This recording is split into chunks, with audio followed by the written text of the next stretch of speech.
Selamat pagi teman-teman. Hari ini Bisakah akan menjelaskan tentang sejarah masuk dan berkembangnya Hindu-Buddha di Indonesia.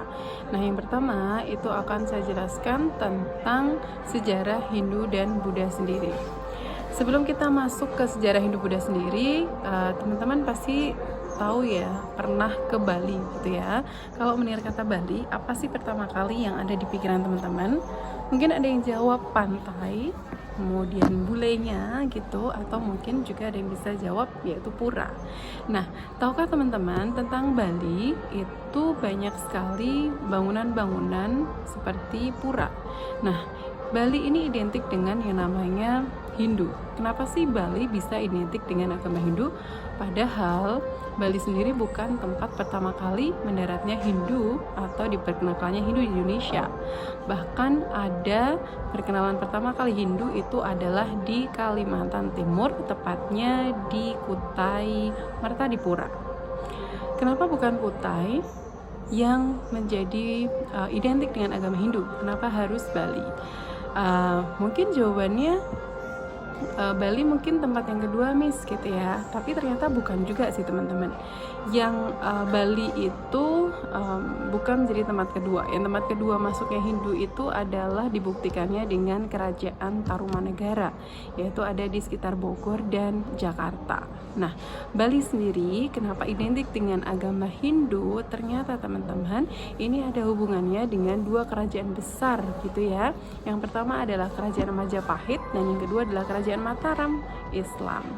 Nah, kenapa kerajaan Majapahit? Karena dulu ketika kerajaan Majapahit sudah mulai masuk ke keruntuhannya, itu dikarenakan tidak ada pemimpin yang regenerasi begitu ya, tidak ada yang sehebat atau sekuat Hayam Wuruk atau Gajah Mada begitu, maka Majapahit ketika masuknya Islam di Indonesia itu banyak yang akhirnya berpindah ke agama Islam. Nah, tetapi banyak juga dari mereka yang tidak mau masuk ke agama Islam, sehingga mereka ini akhirnya melarikan diri atau mengamankan diri ke wilayah Bali, karena pada masa itu, pada puncak kejayaan Majapahit, Bali itu diberi kekuasaan dan dia adalah dipersilakan untuk mendirikan sebuah kerajaan bawahan bernama Kerajaan Gelgel. Begitu, sehingga ketika Majapahit itu sudah mengalami keruntuhan, nah Kerajaan Gelgel ini mulai tumbuh menjadi kerajaan besar, dan ketika itu Mataram mau menguasai atau memperluas wilayah tapi gagal gitu ya. Salah satunya sih tidak hanya dikarenakan karena kerajaan Gelgel ini hebat, tetapi karena pada masa itu strategi Mataram itu terpecah menjadi dua karena harus menghadapi Belanda. Nah, jadi Bali ini dianggap satu-satunya penerus yang hidup di kala peradaban Hindu memudar di Jawa selepas masuknya Islam. Hindu itu dibawa ke Bali sekitar abad ke-14 oleh orang Majapahit. Nah, kemudian kita baru masuk nih teman-teman tentang sejarah agama Hindu dan Buddha. Kita masuk dulu tentang agama Hindu. Nah, agama Hindu ini sendiri muncul sekitar 3102 sampai 1300 sebelum Masehi. Agama ini tumbuh bersamaan dengan masuknya orang-orang Arya atau suku Arya. Ini suku yang merasa paling keren teman-teman karena putih tinggi gitu ya, ganteng-ganteng dan cantik-cantik, sehingga mereka datang ke India menggusur asli dari India yaitu suku Dravida. Akhirnya mereka menghasilkan percampuran ya, yaitu kebudayaan Hindu. Nah, orang-orang Arya ini dia membuat sebuah sistem namanya sistem kasta agar tidak bercampurnya orang keturunan Arya dengan orang yang keturunan Dravida.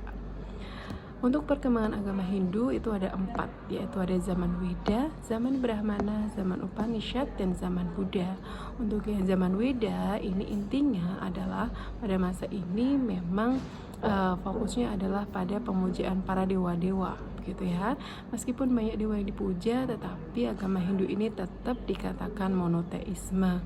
Untuk Brahmana, zaman Brahmana ini adalah Brahmana ini memainkan peran yang penting. Jadi mereka ini mengantarkan persembahan untuk dewa, kemudian mereka inilah yang mengatur tata cara upacara. Jadi semuanya ini fokusnya adalah pada Brahmana. Kemudian disebut zaman Upanishad. Ini zaman ketika ada filosof gitu ya, filsafat-filsafat yang yang tidak hanya upacara-upacara saja, tapi ada filsafatnya begitu. Jadi pada zaman ini adalah pengembangan dan penyusunan falsafah agama atas dasar Weda. Kemudian ada zaman Buddha. Zaman ini adalah ketika Suddhodana ya menafsirkan Weda dari sudut logika. Jadi dengan cara bersemedi, kemudian waktu ini juga diciptakan yaitu sistem yoga gitu ya teman-teman.